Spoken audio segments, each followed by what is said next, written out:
Instantly you can see this is about Rugby League. The Aussie excuses, which I knew were coming, and you could have written them before the game. The whole British game, there's some issue, and every year there's something that creeps into the game. I'm getting sick of it.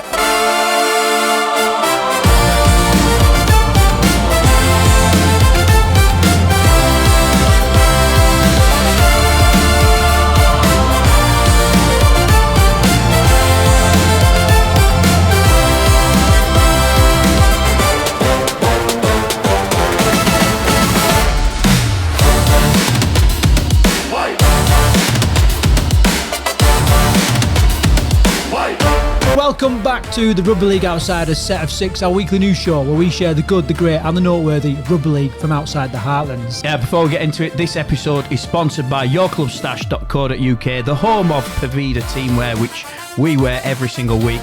Number one place for grassroots rugby league clubs. If you're looking for stash and kit, 3 weeks turnaround, the guys will sort you out. Right, so here we go, Carl. Our first main set of 6 of the year. We've been hanging out, haven't we? Because you wanted to make some changes to the set. When are you getting them done? Honestly, right, it's about time you pull your finger out and help me out with some of these changes. I'm always busy when this kind of stuff's going on. Yeah, whenever paintbrush turns up, you disappear. Yeah, we've made a few little... We're starting to tweak the set out. We're not finished yet, by the way. We're going to keep going. Yeah, so basically the idea is we wanted within seconds to look at the set that's going on. I know it's very pink and purple. Some people love that, some people hate it, but it's definitely become synonymous with the Rugby League Outsiders. But we wanted to create something where instantly you can see this is about Rugby League. You know, and that's, I think, Carl, you've done a cracking job at that. Yeah, we've got a shirt locker behind me and there's a room for a bit of products and stuff like that. So if people have got stuff to advertise and they want to get it on the shelves or they want to get their shirt in the locker, drop us a message and we can sort it out. Yeah, this week we have obviously got USA Rugby League shirt in there. Carl, talk us about this one. Yeah, I picked that up in Vegas, mate, when I went to the Vegas Nines. I don't want to talk about Vegas too much because I'm like... You sound like bloody Brad Arthur. I've got really he bad FOMO. He put a band in it, and any of his players talking about Vegas, or even interacting with the journalists about Vegas until the game of the weekend, New York, was done and dusted. So you sound like him. I'm gutted. I'm gutted that I'm not there. I sent you a screen grab, didn't I? The flights the other day. I nearly pressed it. I was like, this is very irresponsible. I could have got myself out there. Couldn't afford a drink by the time I got there, though. Yeah, definitely a lot going on, so it's not the right time. Anyway, are you going to Vegas? Are you looking forward to Vegas? Obviously, we've had the World Club Challenge. We're going to be talking about that and all the fixtures from this week's games in our prediction show, so look out for that. If it's on... it should be on the channel already. For this one though, Carl, 6 interesting news stories that we're going to get on to this week. We got to start World Club Challenge. Yes. Where the Aussies basically cried off the pitch again. Well, I wasn't going to dive straight in with that, but how great did the MKM Stadium look on Thursday night, should I say, as Hull KR took on Brisbane. It was just a magnificent occasion, I thought. Just the crowd was absolutely electric. It was one of them occasions that I was watching it on TV. I was like, I wish I was there. The atmosphere looked incredible. The teams were just so revved up, weren't they? And I loved it. I don't know what you thought, but I absolutely loved the occasion. Well, it just didn't stop giving, did it? So we had these early tries and a big spurt by KR to get into the lead. And then you're like, but we've seen this. We've seen this time and time again. Of course, the Aussies are going to come back. Fitness is going to play a part. The Aussies are going to start coming back and they'll probably just pinch it at the end of the match. But that's not how it turned out. No, it's not how it turned out. And Hull KR thoroughly deserved the win. And Brisbane are the synonymous out there for coming back late in a game. That's how they play. It's like high risk rugby league is what you always get with Brisbane. And they certainly played that. They left themselves a little bit too much to do, though. Hull KR thoroughly deserved that win.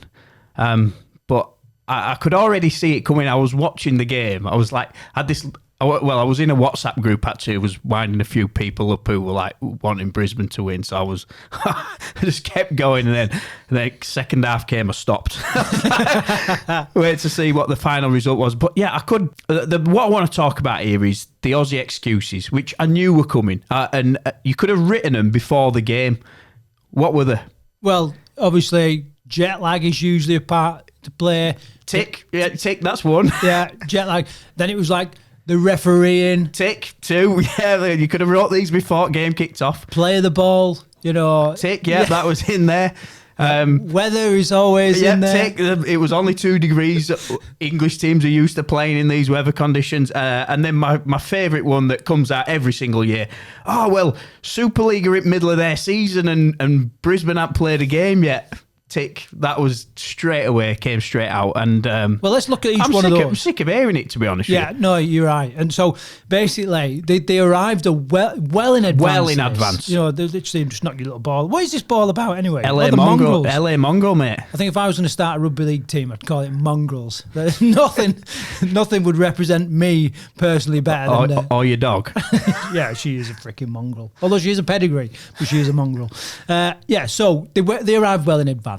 Right, yep. The weather. I mean, 2 degrees. It was still relatively dry, wasn't it? So apart from being a little bit uncomfortable, I must admit, when people are warming up in like the little t-shirts, I thought, it was a bit chilly for that. But it weren't damp, were it? It weren't chucking it down. It weren't the tropical storm that we had for St. Helens. Oh yeah. Well, they didn't use the weather excuse when Saints played in the tropical storm down in Penrith, wasn't it? That one where they pinched the win. Yeah. So I'm just fed up of hearing it. Like if Australia want to win the World Club Challenge more and they want to brag more, then show the competition a little bit more respect and don't become with the excuse of, oh, well, we haven't played any games. You can't keep using the same excuse every single year. Yeah. Show it a bit more respect and play a warm-up game if that's what the issue is. No, you're right. And let's face it, so in terms of like being in the middle of the season, I'm sure they didn't say middle of the season, but I think they expect us to have played more. I did see some comments saying, oh, well, they've played 3 or 4 games and all the rest of it. And well, they played 1 game against York. They played against York, got absolutely battered. A couple of friendlies off season. They played I think they played a pre-season friendly. I don't even know if they played a pre-season friendly, and they played a Challenge Cup game against an amateur team where they put 100 points on board. So that wasn't really a test, was it? No. Brisbane were training with London Broncos. I'm pretty sure that was a harder test than OKR had against a semi-pro. Well, not a semi-pro, an amateur club in the Challenge Cup. So useless nonsense excuses. I'm sick of hearing them. So the British side again. This ball is in the wrong place here, Carl. I keep knocking it. But anyway, yeah, so world champions again, Carl. How good does that sound to be able to... Yeah, it's brilliant. And it just, it shows that the Super League is the premier competition again. You're just staring it up now. Well, this is just like clickbait commentary. Well, you just want to crap off the Aussie fans, don't you? Listen, we had to deal with it after the Ashes, mate. We did. They had to suck it up. They got absolutely stuck into us. So yeah, have a little bit of that back. I'll tell you what though, it was great to see some of the massive stars on English soil. Playing their trade up there in Hull. So not very well. Some of them though. You got to add. I thought Reece Walsh had a shocker. I don't know if I had a shocker. Mate, he went up for an eye ball. He dropped the ball. I think he did another classic threw the ball into touch. I mean, he did have those absolute moments of brilliance, didn't he? Some of the passes. Some of the passes he made. Jesus Christ. They were just incredibly skillful. For whatever reason, he didn't come off on the night. The other thing with like Brisbane is they were winding the Penrith Panthers fans up before they came over for the World Club Challenge. I can't remember, was it Adam Reynolds who sort of said, we're coming to England to do something that the Penrith Panthers couldn't.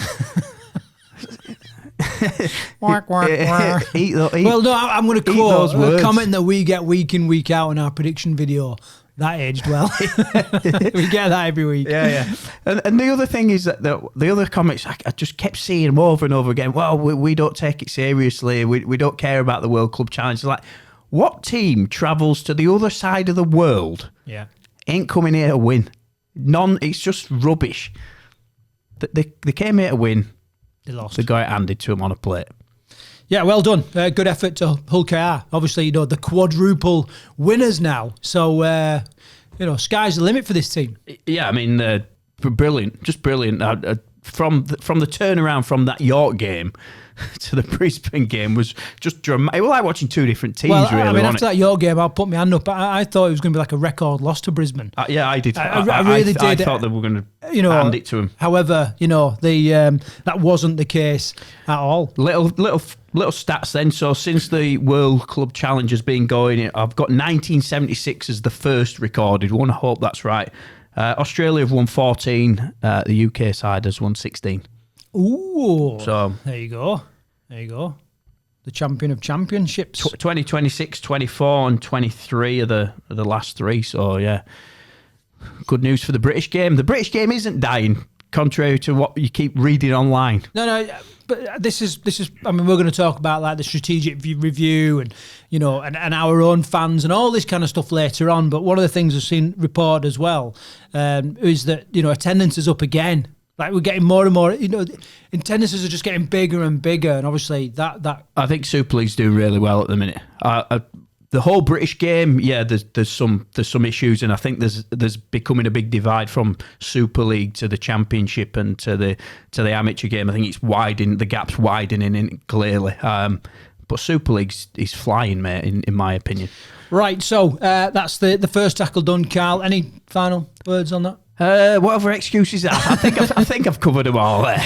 You've slated the Aussies enough, do you think, or do you want to get another dig in somewhere? No, you're happy with that? I'll maybe save one to end at show. Right, I've got a little bit of an announcement now, so we're going to call this little section the community focus. If you've got a player, young, old, whatever, that just wants you'd like to get them featured, let us know. This is actually a player that we have supporting this year, Carl, in his little.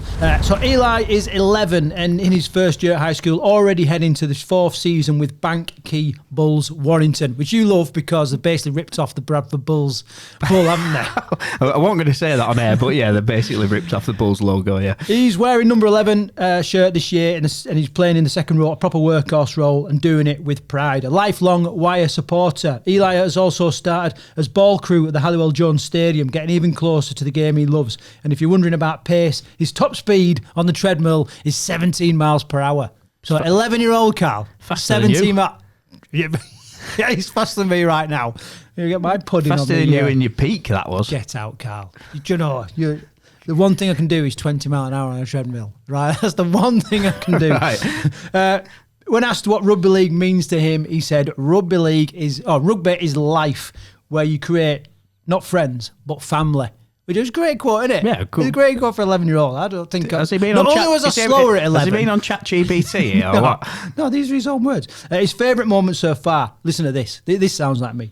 Stepping two players, handing one off, sprinting downfield, stepping the fullback and finishing with a try with pure confidence. It definitely sounds like me, that. Yeah, it's modest, isn't it? So far, the Bank Quay Bulls have played two friendlies, and the season kicks off on the 8th of March, where they play away at Wigan St Jude's. He grabbed a cracking try yesterday. There's a video on Facebook. We'll try and link to it if we get a chance. Although they narrowly lost 18 points to 8.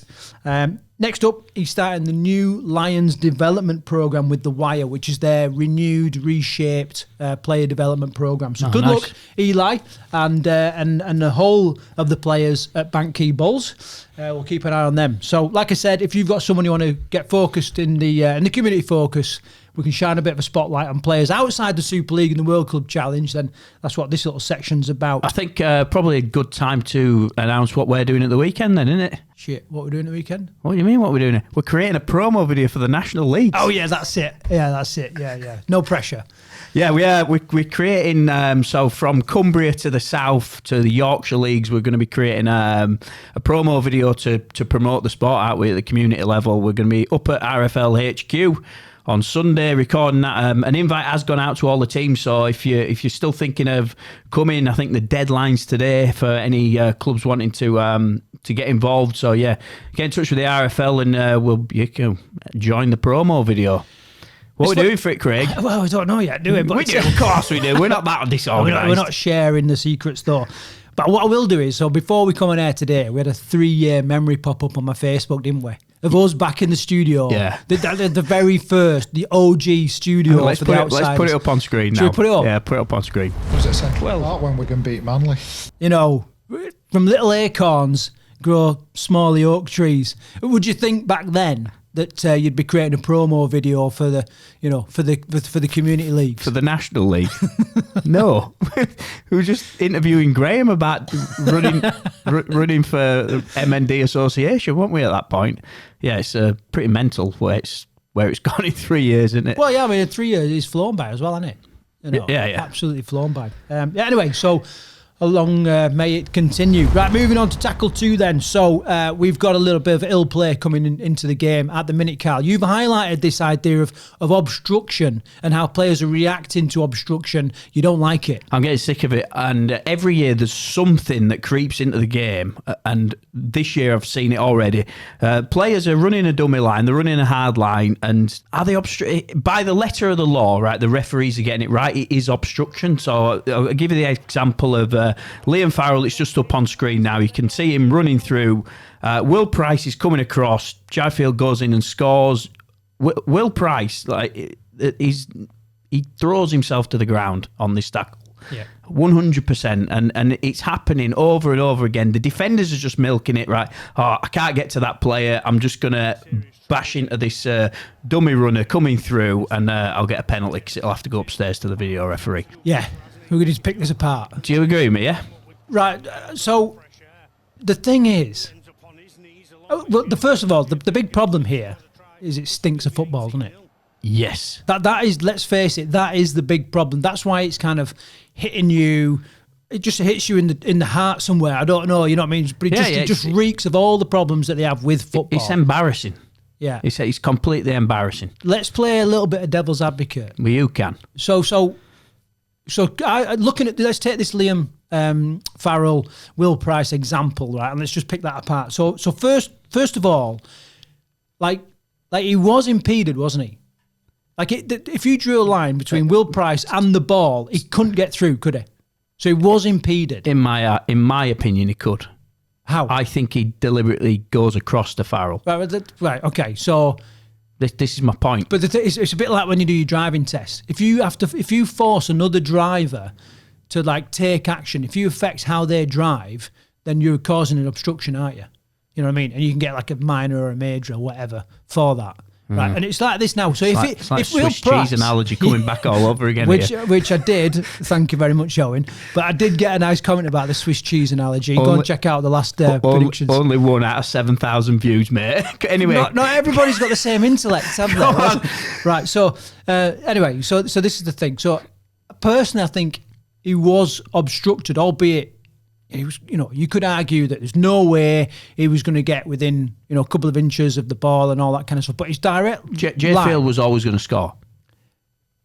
Mate, he's not that quick. No. Jaifield was always going to score that try. Right. At the point Jaifield's got that ball, Will Price is nowhere near as he getting to that. Well, tackle. we'll never know. We'll never know because he was obstructed on the way. Anyway, part 2, and this is the thing. Will Price then makes an absolute meal of this.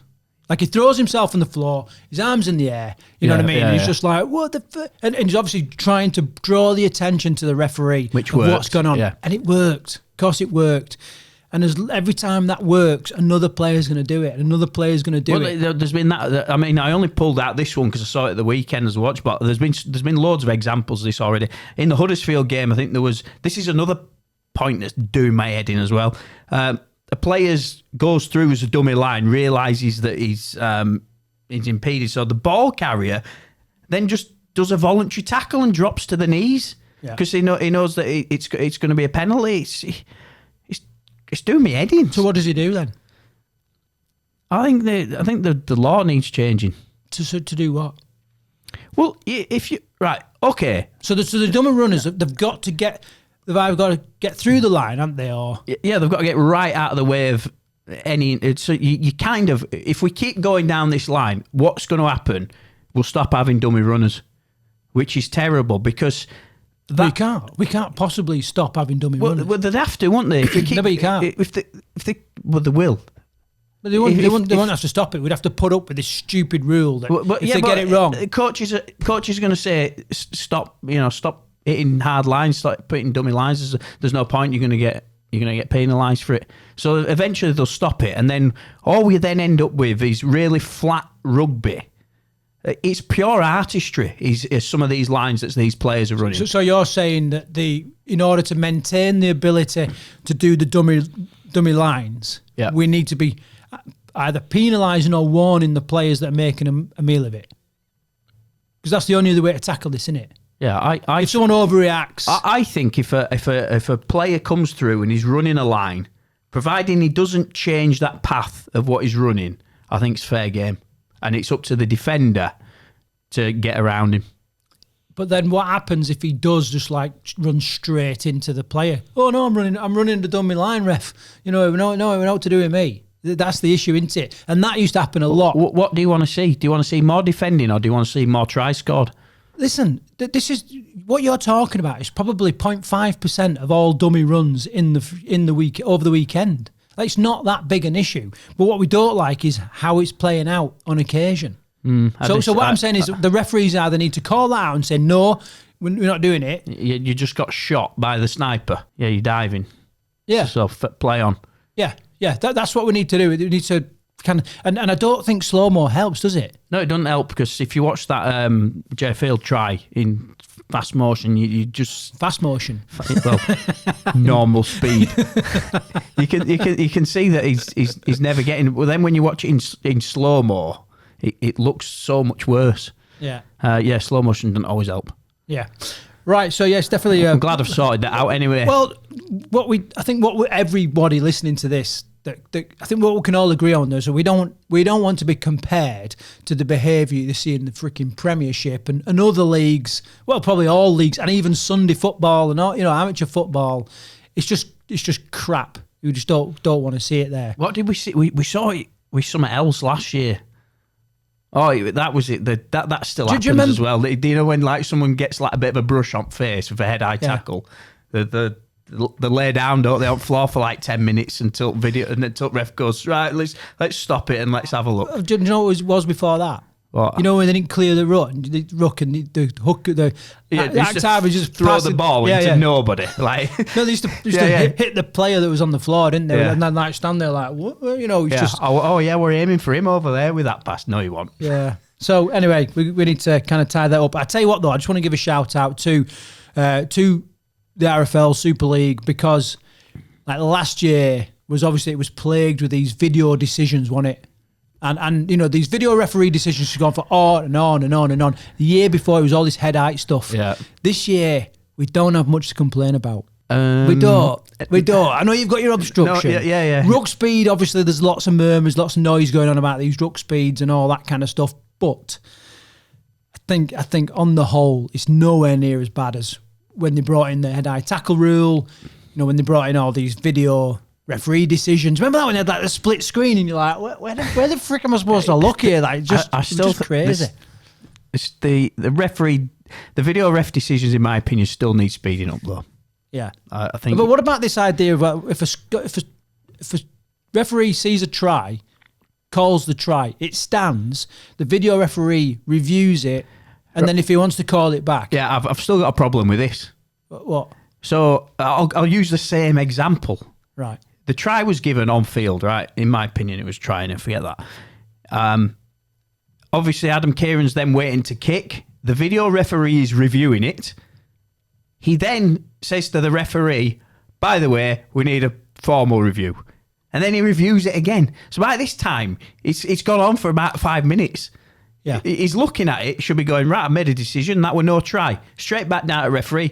By the way, that was no try. Chalk it off. Yeah, but it then goes back to the referee. He says we're going doing a formal review, and then we watch it another 6, 7 times. Just if he's watched it, just make the decision. Just speed the game up. Yeah, I think the game is getting faster in it. It's faster this year. But but the games are still going on too long. Agreed. Different stoppages and all that. But we're talking about it as well, Carl, aren't we?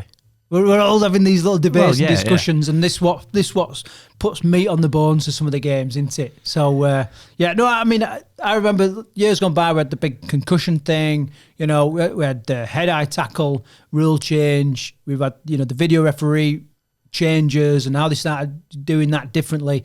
and it killed the game. You remember that time? It was like I think Hull played the first game. Yeah, was it Hull Derby? Yeah, and they were like, no, it was Hull FC, but I can't remember. There were like four players just handed red cards or something. There were more cards than bloody Father Christmas. Yeah, I mean, I agree. All that's been sorted out. We don't have any of that this year. No, this year. We're heading for a great year. But honestly, we are. I agree.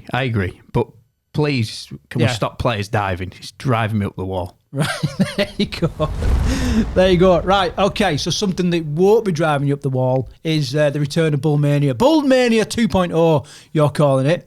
Yeah, it's not the same Bullmania, but it's kind of a new Bullmania, sort of. Look, I thought we'd touch on Bradford's first home game of the season. It was great to see nearly 10,000 crowd. What was it, 9,992? Just call it 10K, don't you? See, if you and half a dozen of your mates had gone, you'd have got the 10,000, wouldn't you? Yeah. We didn't go, did you? Maybe someone just didn't count correctly. That's probably in Bradford. Probably. Look, obviously the whole Bulls are back in Super League. Is Odsal fit for purpose and all the rest of it? With the Odsal's looking good. Exactly. It's looking good. So it's definitely changed. Yeah, so I thought they've given it a lick of paint. Obviously, the Speedway track's gone, which just makes a massive difference straight away. South Bank stands have been done up, LED sponsor boards, new screen, and just the one thing what makes Odsal look better is a crowd in the place. And seeing 10,000 people in there was really heartwarming. And do you know what? I think they actually won a lot of neutral fans back a little bit as well. I saw a lot of comments from people saying, how good is it just to have this atmosphere back at Bradford? Great crowd. I thought it was really great. And do you know what? There were a load of new fans there as well. It weren't just like old fans coming back.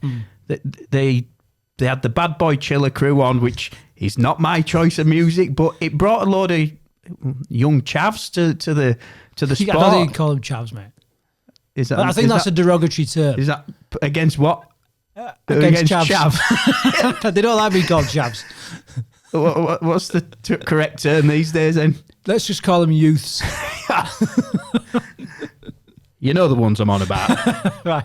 It was good to see just new fans in the stadium, young fans. The club had done a load of work going around the schools and promoting the sport, and it was good to see just Odsal full again. And I'm not even talking about the rugby on the field, but lucky for them, the rugby on the field was good as well. So hopefully all those fans come back. Yeah, definitely. Well, and you've got to remember as well, anyone 19 or under don't remember Bullmania. Yeah. It didn't exist. It's not existed for that time. You know what I mean? And it was just some distant memory where their parents or relatives have spoke about. You know what I mean? It's like, are you sure? Because I've been to Odsal and it's like me with my missus. I go, it used to be really good. But then what followed that was like, oh yeah, those good old days. The good old days are back. And with an absolute smash. So it appears that way. I mean, I'll put this question over to you. To be a bit biased, me saying, do you think having a strong Bradford's good for Super League? Yeah, because we shouldn't allow these. The Rugby League history is doing this series in a minute, innit? Like clubs that are no longer here. Yeah. And it's sad.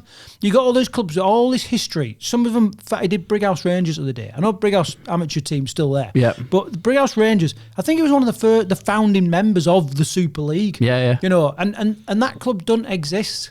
And Manningham he did as well. Manningham, yeah. So all these clubs have got all these history and tradition and like a part in Super League, but they're no longer there. So and Bradford's a bit like that. You know what I mean? For 19 years we've spoke because they dominated for years, didn't they? They had some of the world stars playing on that pitch. And then it fell away for lots of different reasons, and it was a sad time. For the league as well as, there were people there that hate Bradford. Of course there is. Yeah. You know what I mean? I know the comments are lighting up right now. We're going, But let's get back in, because as we can't have light without dark. We can't have good without evil, and we can't have great teams without. No, don't go with that. But you know what I mean. You've got to have those rivalries. You've got to make massive, those rivalries, and it's all part of the Super League story. So I'm 100%. It's great, and I'm looking at the league now. Leeds third, fourth is Bradford. Yeah, it's only early days, but yeah. Yeah, I know it's early days, but we're already kind of lining up for a big rivalry returning. Well, that was what I took away from it. I thought, well, there's 10,000 fans there, and they're playing Catalan, who essentially are not going to bring any away fans. Wait till Leeds Bradford play each other again this year. We could be looking at a bumper crowd. Yeah, 20. I don't know if it'll be 20, mate. But well, why not? If Bradford can take now on 10,000, bearing in mind it's the big rivalry returning, you know, and then Leeds can turn out 10, 12,000 fans. Why can't we have a 20,000? It could be good, couldn't it? Oh, it's going to be amazing. It's going to be amazing. Do you know why we're talking about attendances quickly? Have you seen the Magic Weekend attendances? Sold out already. It's going to be selling out, that is, mate. There ain't many tickets left. Like the Saturdays and Sundays, loads of the areas of the ground are already sold out. I hope we're going to get media accreditation for that. We're going to have to come up with we're going to be stood outside Hill Dickinson. Everyone's going to be there apart from us. Well, we'll have to get a drone. To get a drone or something. Right, yeah, okay. So welcome back, Bullmania 2.0. Absolutely loving it. Light show, fireworks. Like Warrington as well. Like Warrington, yeah.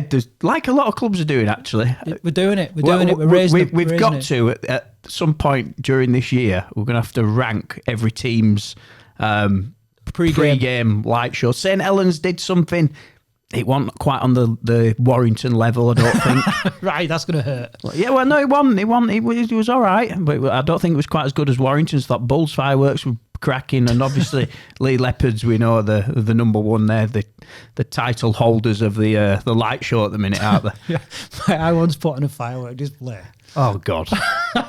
Honestly, so I was running like a fitness retreat, and it was bonfire night. So it was like, look, we can't have a fire. We're not gonna have a fire, but we can get a few fireworks. I've got these rockets and all that. Me and my mate was like, setting these rockets off and all the fireworks, and all of a sudden the rockets just went like that, fell over in the mud and shot somebody. And we're firing towards the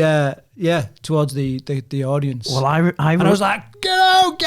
Paula was running around pulling her hair out. Save yourself! Oh, it was carnage, absolutely carnage. Well, there were once a Premiership football match. I think it was Wolves. Was it? The fireworks fell over and it shot somebody in the crowd. What funny?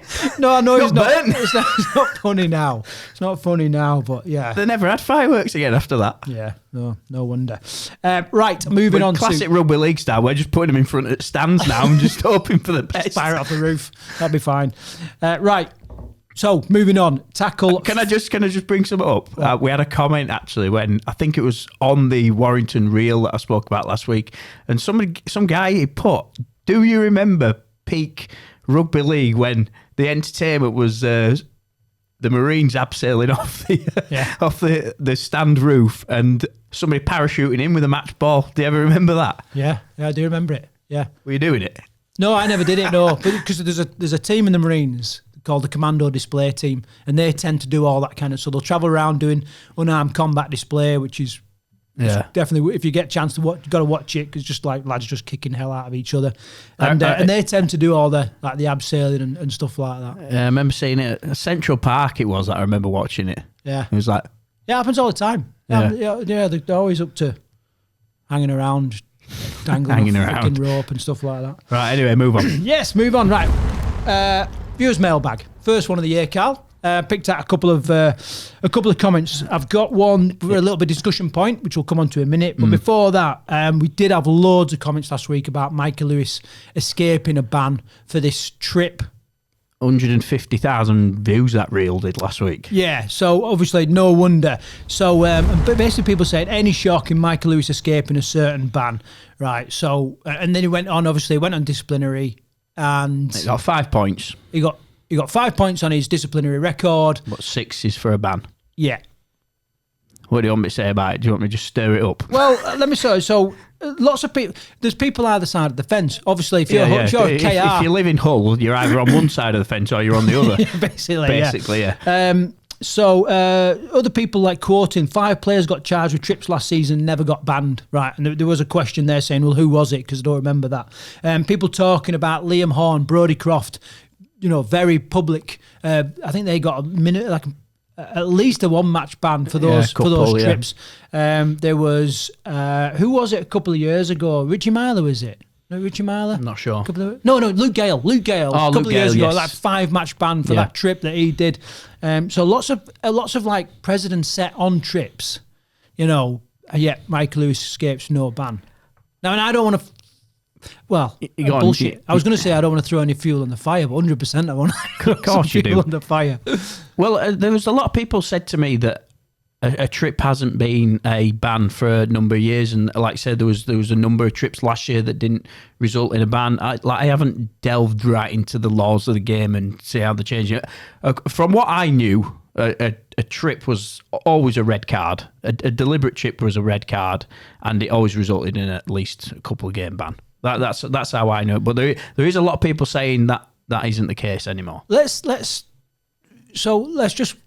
look at this in a couple of. Look, forget it. And what do you think? Do you think a trip is bad enough to warrant? I think there's trips and there's trips. I think he planted his foot, and then the other player ran into his leg. I don't know if it was a trip. It were a trip. I know he tripped him, stuck but his leg out. No. But we've seen players like proper, like full on. You mean like slide tackle? Yeah, we've seen not that bad, but we've seen trips that are really bad. He fixed his feet in the path of the other player, and the other player, tripped on his freaking leg. But it was a terrible decision by Michael Lewis. Terrible. Yeah. And for me, he acknowledged that in the after. If you watch the World Club Challenge, he spoke about it, about his behaviour and that kind of stuff, and he was clearly very apologetic about it. He saw it as a bit of a brain fart. He obviously just in that moment just made a stupid decision and was lucky to get away without a ban. My next thing is like, would it have helped as a Brit, as an English fan? You want the best players on the pitch, don't you, for the World Club Challenge? Yes. So what I'm saying there is, are we all right just bending the rules a bit now? Just make sure our best players are on the pitch. Yeah. When it comes to World Club Challenge, yeah. Especially because, when I'd like to think we'd do the same if we've got an Ashes test coming up as well. Yeah. But there's precedents for both things, isn't there? Some got a ban, some didn't get a ban. We've now got this disciplinary scoring system. And if he doesn't meet the criteria, then he doesn't have to get the ban. And if he's really apologetic and he knows the errors of his ways... I don't think being apologetic comes into it, though. Why? Because he does. He comes into mitigating circumstances. The laws are the laws in the black and white, and it's either this or it's right, that. Cal. So, for a good friend of mine, right, keeps getting freaking speeding tickets. Right, I'm not going to say who it is, but let's just say like not a million. He shouldn't be parked on that hill. I'm telling you now, right? That hill is no... It shouldn't be parked there. Right, anyway. So if you go to court, not you, if this person goes to court... Yeah, I had to go to court, yeah. Right. They ask for like any mitigating circumstances. So like what's going on in your life right now? Blah, blah, blah. Are you likely to do this again, Mr. Not Mr. Walker, someone else. Are you likely to do this again? All those things come into the play, don't it, for your defence. Right, and it's exactly the same for a disciplinary panel for a rugby league player. You know what I mean? He's got to say, look, I realise what's gone on here. No, it's not. How can it be? Why? No, it just... All right, so if you go back to Barry Mack's days, right, and he's whacked Stuart Fielding round head with his big forearm pad that he used to go, and it takes his head clean off, but after the game goes, yeah, but I didn't mean to do it. No, it's very different. No, it won't. There's a difference. Same thing. The rules are black and white. Forget about my... I'll remember this then. Forget about my speeding ticket. Lock that in. It's I remember this. Anyway, so that was the first comment. Next comment, a little bit of a long one. I'm going to read it out. Question for you guys for your next podcast or set of six. I'd love to know what you guys think are the top 3 sports kit brands for UK Rugby League kits right now. He goes on to say... I have to say, I think Elgren have always been good, but they seem to disappear for a year or two until the last few years. Auction do some great kits, but I'm not a fan of the way the kit fits. Hummel are great as well. I loved it when they did the GB and England kits. Also, York's kit was made in-house. I'm a Leeds fan and actually love the new home shirt. Goes on to talk about the Wigan kit from this year. PS, loving all your content. So what do you think is the well, we say top 3, but I'll take... Who do you think's the best? Pavida team wear number 1. 100%. Obviously, anybody who partners with this show knows what they're doing. I'll just bring you a point up about rugby kits, actually. Did you see Elliot Minchella's shirt get ripped to pieces on the World Club Challenge? That Oxen shirt. That didn't last right long, did it? No, it didn't at all. The back panel just completely The whole ripped out. shirt He was stood there on the front, like no problems. Turned round and he's like, no shirt on the back, did he? Yeah. So You would have thought there'd be like triple stitched players jerseys. yeah, I wonder if because it were a World Club Challenge shirt. Just a light it were, shirt. Yeah, they knocked them out quite quickly. yeah, like made out of tin foil or something. Right, I don't agree with Elgren. I've never been a fan of Elgren shirts. I like Elgren's designs. They're quite classic. Yeah, I don't like those classic designs. Okay. I'm like, I'm a bit of a modernist when it comes to that kind of thing. Yeah. So not a fan of Elgren. I love Oxen. I love some of the Oxen stuff, but they have like hot and cold designs, don't they? Some of them I'm not a big fan of. They have to produce so many though, don't they? I tell you what, a naff Kappa. Oh yeah, I don't like Kappa. Wigan shirt. Wigan buy Kappa still? Oh yeah, there might be. Yeah. I've got one in my brain, mate. Which can we talk about the bow? The bow. Yeah, The bow. if you want. What's your thoughts on the bow? Well, the gear looks pretty premium, to be fair, mate. So I've got nothing against them. I think it looks pretty good. I love the training wear and all that kind of Have you seen the jackets? stuff. Yeah, the jackets are immense. Yeah. Yeah, love it. Best one for me, Castor. Castor are just quality. I'd love a Castor shirt. Can someone send me a Castor shirt for the locker, size large, medium by summer? What's yours, number one? Pavida. Fucking hell. If it weren't Pavida, who else would it be? O'Neill's. No. No. No. A Reebok? Well, they've only done one. Yeah, the Reebok stuff's pretty good. No. You're not giving me much here, Carl. Adidas. Adidas. Yeah, do some NRL shirts. We've seen new Roosters shirt. No. Look, right. Let me just UK Rugby League forget that. kits. It's coming. Adidas is coming, mate. Right. Okay. Right, Carl. Let's move on then. Moving on to tackle 5. Run the graphic. Okay. So in the recent times, we've had the release of the strategic review for Rugby League. Now, this has been talked about for a long time. They put the panel together that's going to go through this review. It was finally released a couple of weeks ago. We managed to get a copy and have a look at it, and we picked out a couple of things that we want to talk about. Yeah, so I mean, it was a little bit late. This is the first thing I would say. We've been waiting for this to come out for a while, haven't we? Eventually came out. It caused a bit of a stir. I know some people have sort of already put their opinions on it, but it's our time now. I think there's some good reading in this, to be honest with you. Well, I think everybody needs a good, solid North Star to aim for, right? Because without that, everyone's paddling really hard, but everyone's paddling the wrong direction, or different directions. So, you need a strong North Star. The thing that I picked out as like the North Star. I'll put that third on your analogies that you've over the last few weeks. No, this is good, mate. So, it's got a clear positioning strategy, right, which is to restore the reputation of the sport to be the most innovative, creative and cutting-edge sport, particularly in digital promotion, marketing and media engagement. There was a time... Sounds good. When it sounds excellent. Rugby League was like the leading sport for so many different things. You look at some of the innovation that, like the introduction to Sky TV brought, video referees, all these different, even like pre-match entertainment within the UK. Yeah. There were just so many things. All early days of Super League, isn't it? Yeah, early days of Super League. It was just revolutionary. We lost it. Somewhere along the way, we got overtaken. I think we rested on our laurels a little bit and we took our eye off the ball a little bit. I think we're back there now. I think we're definitely getting back there. Yeah, definitely. So that is like the North Star of this whole paper. And obviously, as a couple of podcasters and YouTubers, we love the idea of like enhanced digital promotion and all that kind of stuff. I've picked out like the main six things, right? So first of all, centralized governance.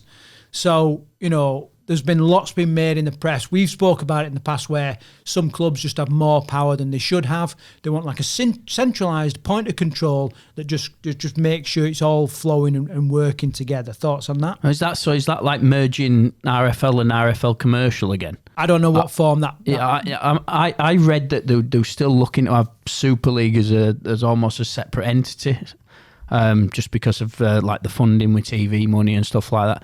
It sounds like a good idea to me. I think it's not so much as like forming this central governance, but more of taking power away from some of the clubs and some of the individuals. Do you know what I mean? I agree with that. And I think if the NRL do come in and take a... Well, we know if the NRL come in and want a share, they want to run the sport, don't they? And I do agree with that. I don't think the clubs at the table should be making the decisions, because they'll always make decisions based on their club rather than what's best for the game. Next one then, Super League is the primary commercial driver, which I think it's got to be, hasn't it? Oh, it is anyway. I don't think that changes, does it? No, it don't change. But I think what they're going to do is they're going to certainly make more of it. Like change some of the way that the media covers it and behind the scenes stuff. There's a talking point here, and I alluded to it earlier, didn't I? It's like Super League, I think, and the Championship, they're getting further and further apart in terms of. Well, obviously, there's a lot more money in Super League, but the Championship clubs are struggling to keep up with Super League, and we've already seen 3 teams this year in the Championship have got financial. Well, they've either gone bust or they're in financial trouble. So I don't know what to make of that point. It makes you a bit nervous. Yeah. I think the Championship, and it needs help. I do think it needs help, and I don't know how that looks, and I don't know if it's funding. But it's the Championship's struggling compared to the Super League. Next one is a daily content hub. The idea of like taking perhaps Super League Plus and then turning it into a 24/7 Rugby League platform, which encompasses podcasts, YouTube channels, behind the scenes footage, making our players more like stars, and all that kind of stuff. I love that idea. The only thing I would say, why Super League Plus? Oh, I think that's just a platform that's there already, isn't it? And it's free from TV and like traditional media. Yeah, but you've got to pay. This is my issue with this. You've got to pay for it, though, aren't you? Yeah. Like, there's got to be revenue streams, aren't there? Yeah, but as a new fan, like if you want to build narratives and stories and that should be free stuff around players. Yeah, why is that? Why are we limiting that to only people who are already fans of the sport, who are already subscribed to the Super League channel or Super League Plus? Well, I mean, you could have like the advertising model where you're getting paid for views because people want to advertise to that channel. And then if you want ad-free stuff, then you can obviously subscribe. So there are ways to monetize it, innit, other than just like having a paid app. Yeah, would you not think it'd be better just focusing all your attention on YouTube? What do sports like UFC do? You watch a bit of UFC, don't you? Yeah, but then they have the apps and they have pay-per-view events. Maybe you could do like pay-per-view events. But but obviously then there's YouTube channels. Some fighters have their own YouTube channels and do their own updates and all that kind of stuff. So the teams could obviously. And I think teams are actually starting to do more and more of that. You look at Wakey, Cass have started doing it now. Hull Carbra, the documentary the other night. So, Wigan did the great documentary series on Sky. Yeah. Leeds have done their, Spirit of the Rhino stuff. So I think the club's doing more and more. And I think what the target is just like a centralised hub so they can take that content from Leeds and you can have it in one place. But yeah, you bring an interesting point. It's like if it's a paid app, who's... Yeah, where's new fans coming from? Yeah, that's my point. Yeah. The other thing as well is, do you think people would watch 24/7 Rugby League content? The one, yeah. Like the NRL has a 24/7 channel, doesn't it? Well, the other thing you could do as well is you could also then show community games, different forms of the games on this channel as well. We've got so much content out there. Yeah, if you bundle it all together, you can definitely create a 24/7 channel. Yeah, I'd watch it. Yeah, I'd watch it. I thought it was like a loaded question, a loaded point. Okay, next one, number 4, official Embracer podcasts. So obviously, podcasts in the sport is going up and up and up, and obviously we're a big, well, not a big part of that, but we've felt that. Since our days of getting started with the podcast and the access that we've been provided by the RFL, and they definitely kind of see something in us, a pair of idiots talking, with a couple of microphones, but the world is changing from that traditional media, isn't it, to these alternative forms of media. Like we've got no agenda other than a love of the sport, and I think sometimes that shows. You compare it to some of the TV stuff and it's very sensationalist. They're looking for the negative headlines. They can't always promote it in a good light. Yeah. So I think that's a great move to embrace, and it's free. It's free or cheap content to turn out. Interestingly, I don't know if did you watch the James Graham podcast that he did on this? I saw some clips from it. Yeah, you said. So he had some of the top, like obviously in Australia, the content creators, podcasts, bloke in a bar, all that sort of stuff. They play a really big part in like NRL media now, like probably more than like Fox and stuff like that on for like podcasts and stuff like that. And they were talking about like, is the next TV deal going to actually include like some sort of distribution to podcasts and stuff like that? And it brought up a really interesting debate. So a lot of that depends on what sort of TV deal that we're going to end up with next, I think. Yeah. And whether part of that's going to include podcasts and third-party companies and stuff like that. And we're in really uncharted, interesting times, really, aren't we? All I can say is that I know the sport in the UK, they have embraced like podcasts and other media channels. We certainly have quite a lot of interaction with the sports governing body, the commercial side of it. And the clubs. Yeah, and the clubs, yeah. So I think we're going in the right direction. I think they realised this a couple of years ago. And they are helping the independent people. Well, they have tried, haven't they? There used to be like the Super League podcast. There's been a couple of different podcasts that they've tried in the past. Maybe not the RFL, but other organisations. But I think it's maturing now, isn't it? Like more and more people, as maybe COVID, the COVID effect. More and more people are turning to YouTube to get their news and stuff. You don't want. It's not necessarily news, is it? It's opinions as well. And you don't want the same people's opinions over and over and over again, do you? You don't okay, there might be a pundit on Sky Sports who might have his opinion and he's on Sky Sports, but then if he then does a podcast as well for another company, you're still getting the same opinion. And I think that's why all these content creators that are out there, and there are a load of them now on TikTok and all the rest of it, you're getting a different opinion, and I think it's important to, as long as it's done in a respectful way and it's healthy debate. I think if you've got people just rubbishing the sport, then they shouldn't necessarily get the same access. Right, let me throw these cats amongst the pigeons, Carl. So a couple of talking points, which I know they're going to get the old Walker spine tingling. 18 playoff format. Oh, is that in the strategic review? Well, 18 player for NAF. We've had something similar before, haven't we? And it's terrible. You can't have a team finishing 8th in the table. This is if we go to a 16-team Super League, isn't it? Yeah.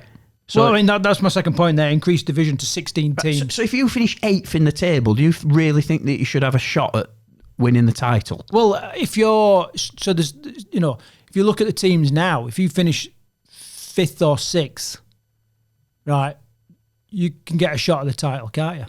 So what's the difference if it goes up to 16? It's still above halfway, isn't it? 8 is like halfway, mid-table. I prefer a top 5 playoff, I do. Yeah. And I wouldn't change that. But so you'd keep that even if the number of teams went up to 16? Yeah. Yeah, it just feels right. Yeah, I think... But the other thing as well is if you've got all those games, like there's already loads of games in there. Like the end of the season for us, it's just like, oh, we're there yet. You know what I mean? It just goes on and on and on and on. It's great because it's getting really exciting. You add then the international fixtures. There's just no room. It's jam-packed. By increasing the number of teams, like we've got to be really careful that it's not too much. Well, yeah, I mean, how many teams we've got in the NRL these days? That's massive league, isn't it? I think they're getting to the point where they might not be able to everybody play home and away because there's going to be too many fixtures. This all goes back to we need to realign with the international calendar, and that needs to be sorted first. And then I think the Super League and NRL need to.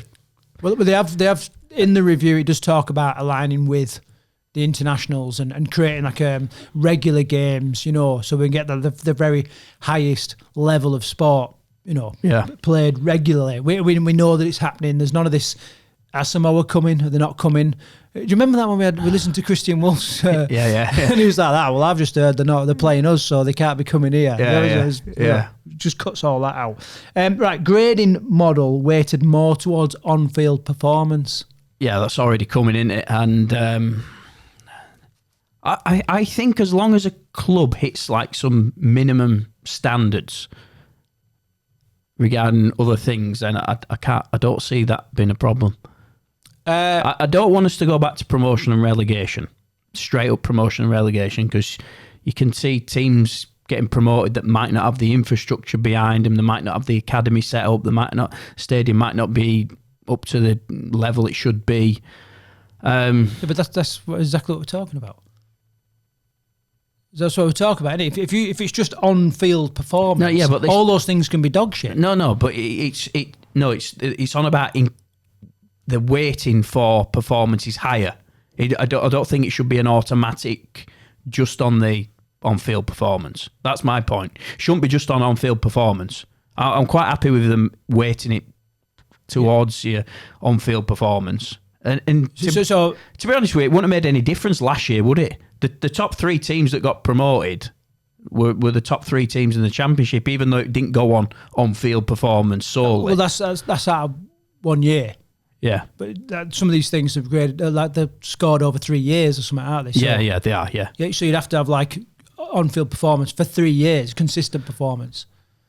Yeah, I've got nothing against that. I mean, it sounds like a good idea.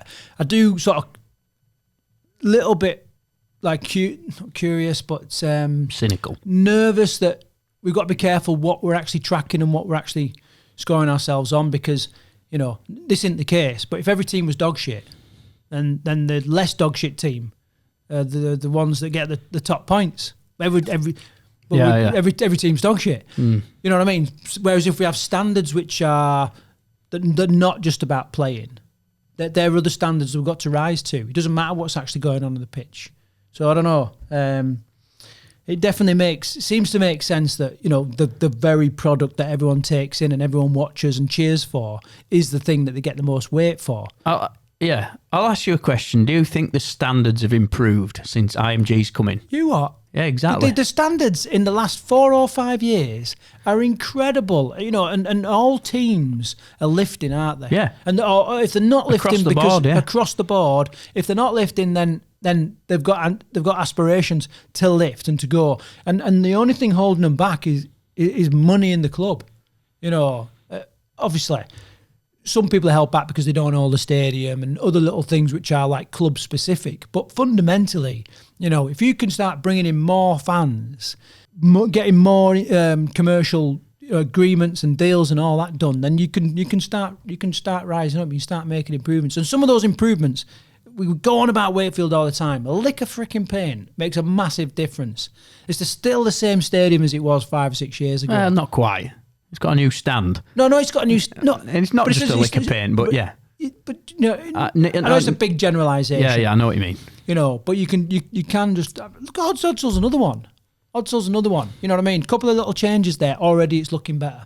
Right, the next... I suppose you throw into the argument there then. Well, if they hadn't have got to Super League, would those changes have happened? I think they're on the... I think we're going. I think they're happening. I think they're happening. And I think we speak to Jason Hurst quite a bit, don't we, really? And he was a little bit of a closed book, wasn't he? Because I think rather than sort of announce that, these are going to happen and promising the world, and he was very coy in sort of saying, yeah, we've got other changes coming as well, and I don't want to announce it too soon, but and that was I think it was very well played by him there. He could have sensationalised it all, and then it happened, and everyone's like that. Well, it's not that great. Turns out it was brilliant. So, other one, more on the road games. So obviously we've got Paris this year, we've got Vegas this week. So your thoughts that we got another game somewhere else? Benidorm or something like that. No, it didn't happen. Forget about that one. Move along. Brush that under the carpet. More on the road games. Yeah, I agree. I can't see any problems with that. Would you take a game back to Toronto? Because the Toronto question. I know, because the Toronto fans loved it. There were a fan base there, weren't there? And by all accounts, players loved going to Toronto. What's the end goal, though? Why go to Toronto? Because there is a potential for a new club there. There is. I know Toronto Wolfpack didn't work out, But I just saw loads of people there. I mean, they didn't have a clue what they were talking about. You know what I mean? Remember they got like the the commentators. Yeah, but it was touchdown scrum. But you know, I think you leave America to the NRL. I think they're focusing on America at the minute. What about Vegas then? Why go to Vegas? We're just said, piggybacking. I just said that leave that to the NRL. They're focusing on. So what we do, like Europe. Yeah, we'll focus on Europe. Amsterdam, Paris, Budapest in Europe. Dublin. Dublin is a great shout. We Irish Rugby League does need a shot in the arm. We do have rugby league clubs in Ireland. There's 2 teams in Dublin for a start. Cardiff, Welsh Rugby League. Edinburgh, just to follow that model. Yeah, I can't see why not. Well, I'll tell you why not. Why? Because like Newcastle was a journey, wasn't it, for the Magic? Yeah, like that was a journey. It was a journey for the Thunder. If anyone playing the Thunder, it's a freaking journey. Edinburgh's even further. Seeing a Super League game at Midlands would be a good shout. Yeah. There's a lot. There's big rugby union base. There's a lot of rugby players around these areas. Couldn't do any harm. Yeah. What? Where else? Anywhere else? Anything obscure? Russia. I was thinking Poland. Gdansk. Yeah, they will. Warsaw, some Krakow or something. There's rugby league in Poland. Not a lot of it, but it just is happening. Because we always talk about Norway. this, don't we? It's Norway. Yeah, Norway. Anywhere that's great for a stag do, that's where you need a freaking rugby league game. But is the idea of taking a game on the road, is it to help the sport flourish in that area that you're taking it? Or is it to get more eyes on the game, like for TV revenue? A bit of both. I don't know if it's like 80-20 or 60-40 or, you know what I mean? But you definitely need a bit of both, don't you? Like Vegas, what's Vegas doing for the sport? Well, apart from, to me, it just puts it on the world stage. It's it's Festival of Rugby League, and you've got like great teams, all the razzmatazz of Vegas. It just screams for itself, doesn't it? It's like you got like a really high impact sport in Vegas. You don't need to sell it anymore. No. You know what I mean? It does it for itself. So I don't know how much that's actually growing. Although we've got American fans. We've got American fans watch this show. Shout out to Chad. He's not the only one, by the way. But we've seen that. I witnessed firsthand last year that the American rugby teams in the USA have all got not all of them, but there's a lot of Australian influence.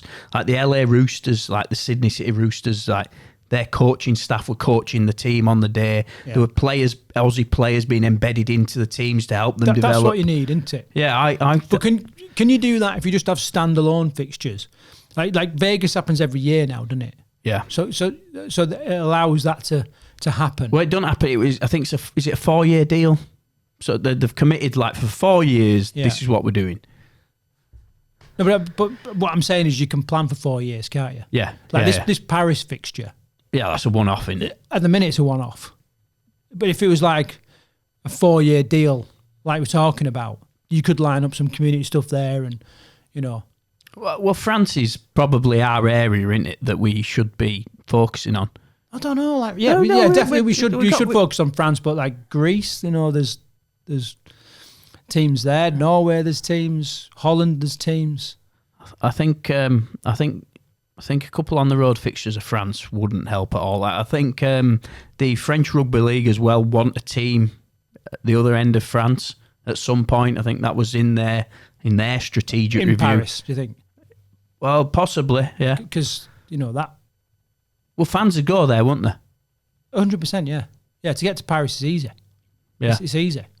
So, right, okay. So, should we move on? Yeah, we've put the world to rights. Absolutely sorted that out. Right, okay, moving on to the Williams Weekly then. And news dropping this week that Origin eligibility has been changed, Carl, which you think is quite exciting, potentially, for English players. This is great news.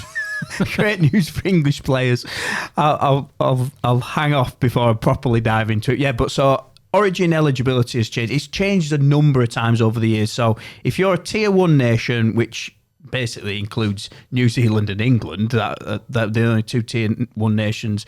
You couldn't play state of origin if you elected to play for your national side. So Victor Radley's a prime example. He played for England, therefore he couldn't play for New South Wales. Yeah. Anyway, once you play for a tier 1 nation, you could no longer play for your state of origin. So they've scrapped that now. Yeah.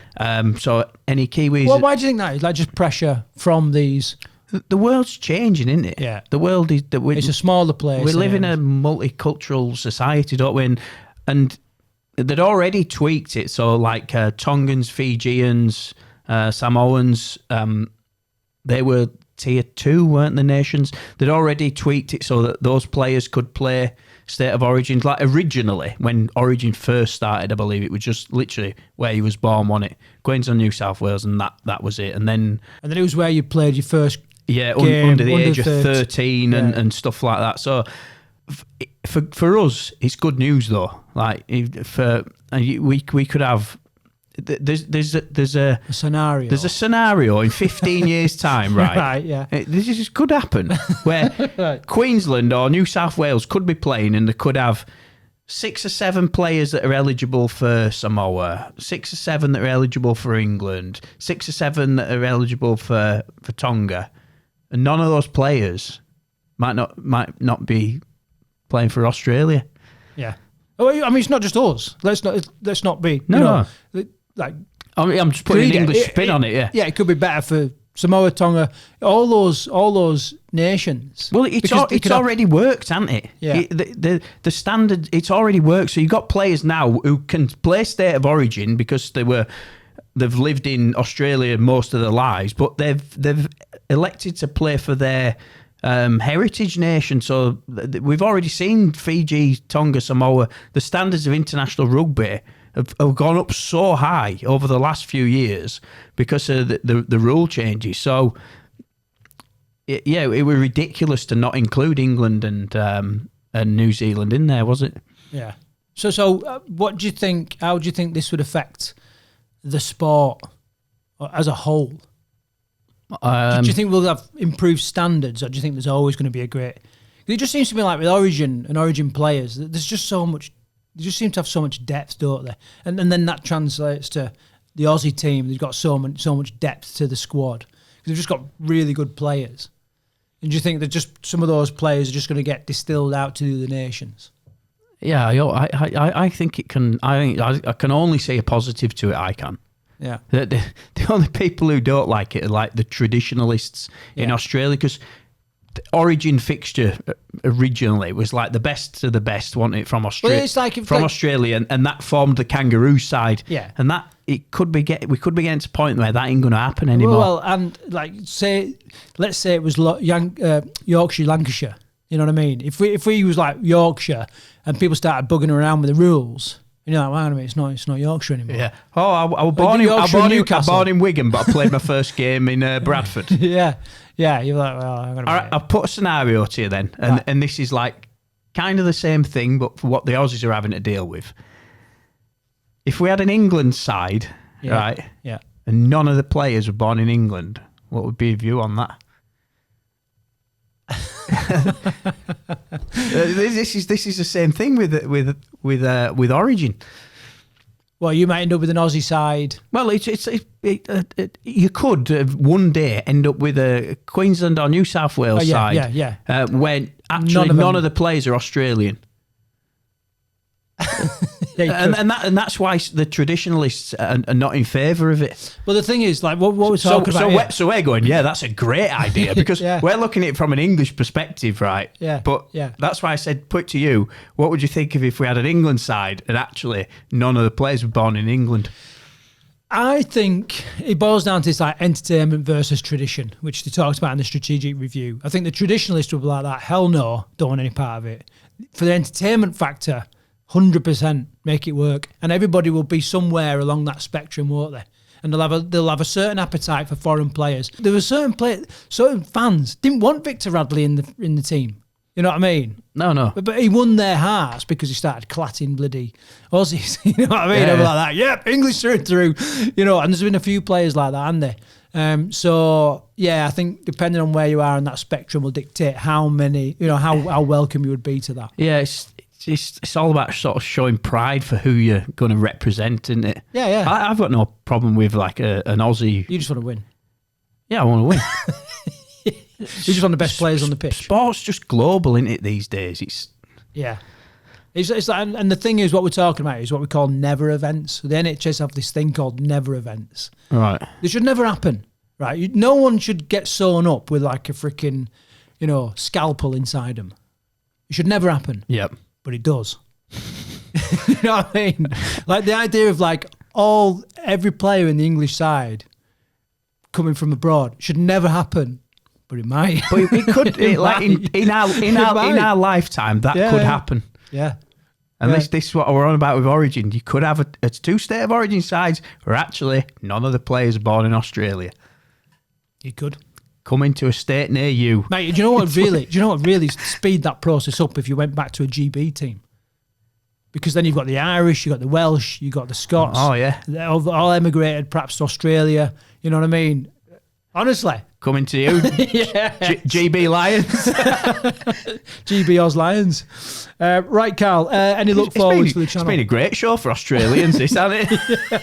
They won't be tuning in again, will they? No. Right, come on in, mate. We look forwards. We've got our second Colwyn Bay episode coming where we took in round 3 of the Challenge Cup. We took a bit of a while getting that edit together, haven't we? Various stuff coming on. But that is going to be dropping on the channel very soon. And obviously our predictions show, which is... how are you doing on the predictions, Craig? I am doing shocking. Shocking. Right down the arse end of the table. Europe at the top. 5 from 6, mate, this week. It is only round 2. I know you keep saying that. Yeah, it is only round 2, So and it's a marathon, you know what I mean? Not a sprint, you know what I mean? So, and the thing is, all the normal cliches, the higher you are, the more, the greater distance you've got to fall and all that lot. They don't take your points off you, mate, once you've already got them. Right. Yes, I'm not doing great. So anyway, check that video out where I basically get slated. It's on the channel now. Thank you very much, and we'll see you in the next video. Remember, don't be